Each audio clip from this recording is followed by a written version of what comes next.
మూసీపై sub committee అట. ఎందుకు మూసీపై sub committee ఎందుకు? దోచుకోవడానిక?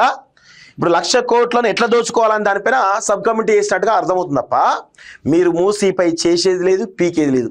సో ఇంకొక 2 సంవత్సరాలు అయితే మీ ప్రభుత్వం పీకిపోతుంది. ఇంకా మీరు పెట్టిన ఈ మూసీ ఏదైతే ఉందో 30,000 ఎకరాల ల్యాండ్ అక్విజిషన్ అవుతుందో ఇవన్నీ కూడా అటకెక్కుతాయి. కేసీఆర్ అదే విధంగా దుర్మార్గం చేసిండు. ఫార్మాసిటీ పేరు మీద 18,000 ఎకరాలు సేకరించిండు. మీరు రాగానే మీరు ఫార్మాసిటీ తెచ్చారు. మీరు ఇప్పుడు 30,000 ఎకరాలు సేకరిస్తున్నారు. ఏది 4th సిటీ పేరు మీద. నెక్స్ట్ వచ్చే ప్రభుత్వం ఆ 4th సిటీని ఎత్తేస్తుంది. ఇప్పుడు కాళేశ్వరం 1,00,000 కోట్లతో కట్టిండు. ఇప్పుడు రాగానే దాన్ని పట్టించుకోవడం లేదు. ఇప్పుడు ఈయన మూసీ అంటున్నాడు. మూసీని వచ్చే ప్రభుత్వం ముందుకు పోనిస్తుందా? 100% పోనీయదు. సో ఇదంతా ఏంటంటే మూసీ పేరు మీద 1,00,000 కోట్లు ఎట్లా దోచుకోవాలి, ఇక దానికి సబ్ కమిటీ వేసారు. దానిలో ఎవరున్నారు? బట్టి విక్రమార్కనే. రేవంత్ రెడ్డి తర్వాత పెద్ద దొంగ బట్టి విక్రమార్క. దాని తర్వాత నెక్స్ట్ దొంగ ఎవరు? పొన్నం ప్రభాకర్. దాని తర్వాత శ్రీధర్ బాబు. వీళ్ళందరితో ముగ్గురితో కలిసి మొత్తానికైతే సబ్ కమిటీ వేసారు. వేసి 1,00,000 కోట్లను ఎట్లా దోచుకోవాలి, 1,00,000 కోట్ల కమిషన్ ఎంత?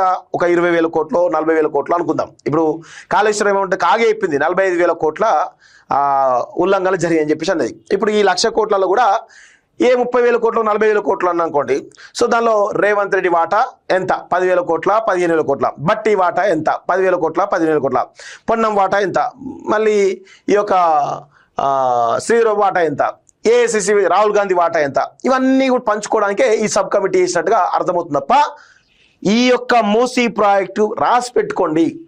ఈ 2 సంవత్సరాల్లో ఎంతో కొంత ముందుకు జరుగుతుంది. అది ఇప్పుడు లోన్లు తెస్తున్నారు. ఆ లోన్లు 5,000 కోట్లు 6,000 కోట్లు లోన్లు వస్తాయి కాబట్టి దాంతో ఏదో అభూత కల్పనలు చేయాలి కాబట్టి అట్లా చేస్తున్నారు తప్ప వేరే ఏం లేదు. వచ్చే ప్రభుత్వాలు 100% ఈ మూసిని పట్టించుకోవు.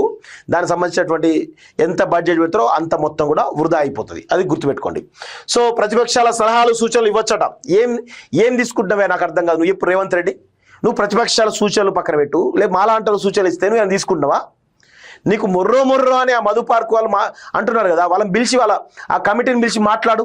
నీకు దగ్గర వాళ్ళే కదా, అందరూ సీనియర్ జర్నలిస్టులే కదా, చాలా మంది ఉన్నారు కదా. గంటా చక్రపాణి నీకు దగ్గరే కదా, కె శ్రీనివాస్ నీకు దగ్గరే కదా, తులసి చంద్ర నీకు దగ్గరే కదా, రమణారెడ్డి నీకు ప్రభుత్వంతో కలిసి పనిచేస్తున్నారు కదా. మరి ఇట్లా అంత చాలా మంది జర్నలిస్టులు కదా, వాళ్ళతోటి మొత్తం ఆ కమిటీ మధు పార్క్ కమిటీని పిలిచి చర్చలు చేయి, చూద్దాం వాళ్ళు ఏం సలహాలు ఇస్తారో తీసుకో. అది చేత కాదు మనకి. ఎందుకంటే వాళ్ళంతా నేను సీఎంను వాళ్ళ చిన్నలు కదా, వాళ్ళని నేను కలిసేది అని ఒక పొగరు, నీకు బలుపు, మామూలు బలుపు కాదు కదా నీకు. ఏమని అంటేనేమో నేను ఓపెన్గా ఉన్నా, మాది ప్రజాప్రభుత్వము, మీరు సలహాలు ఇవ్వండి, నేను చేస్తా. ఈ మాటలు ఇవన్నీ పనికిమాలిన ముచ్చడు తప్ప పనికొచ్చే ముచ్చడు ఒక్కటని చెప్పినావా ఈ 2.5 సంవత్సరాల్లో రేవంత్ రెడ్డి? కేసీఆరే పెద్ద పిట్టల దొర అంటే నువ్వు కేసీఆర్ మించే పిట్టల దొర తయారవుతున్నావు. అసలు నీకు కొత్త సపరేట్ జాతి తయారైపోయింది మీదైతే. కేసీఆర్ మీద అంతా పిట్టల దొర జాతి తయారైపోయింది, కొత్త జాతి. సో 50 మీటర్ల బఫర్ జోన్ నిర్ణయం బీఆర్ఎస్ దేట. ఏదైనా సరే మరి బీఆర్ఎస్ దే కదా, మరి తీసేయి బఫర్ జోన్ 50 మీటర్లు తీసేయి. బీఆర్ఎస్ అన్నావు కదా, తీసేయి. మరి బీఆర్ఎస్ నువ్వెందుకే కొనసాగించాలే? తీసేయి చూద్దాం అవుతుందా నీతోటి. ఎందుకే పనికి వాళ్ళ ముచ్చట్లే మాట్లాడుతుంటావు? అభివృద్ధి విషయంలో రాజకీయాలు వద్దట. అబ్బో అభివృద్ధి కాదు, నువ్వు దోచుకునే డబ్బుల విషయంలో రాజకీయాలు వద్దని చెప్పాలి. ఇది కరెక్ట్ విషయం. అభివృద్ధి ఎక్కడ అభివృద్ధి చేసినావా? నాకు అర్థం కాదు. రైతుల విషయంలో అభివృద్ధి చేసినావా? ఏం అభివృద్ధి చేసినావు చెప్పు. తెలంగాణ అన్ని పనికిమాలిన ప్రాజెక్టులను తీసుకొచ్చుకుంటా ఎన్నికలు వచ్చినప్పుడు రాజకీయాలు చేద్దాం. అబ్బో శాసనమండలిలో సీఎం రేవంత్ రెడ్డి వ్యాఖ్యలు అంటూ చూస్తాను.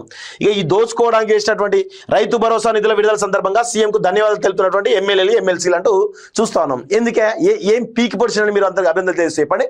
రైతు భరోసా ఎంతమందికి ఇచ్చిండు? ఎకరం లోపున వాళ్ళకి ఇచ్చిండు. 3,000 కోట్లు ఇచ్చిండు. ఇవ్వాల్సిన 9,000 కోట్లు. 9,000 కోట్లు ఇస్తాడా? ఇచ్చేంత దమ్ముందా?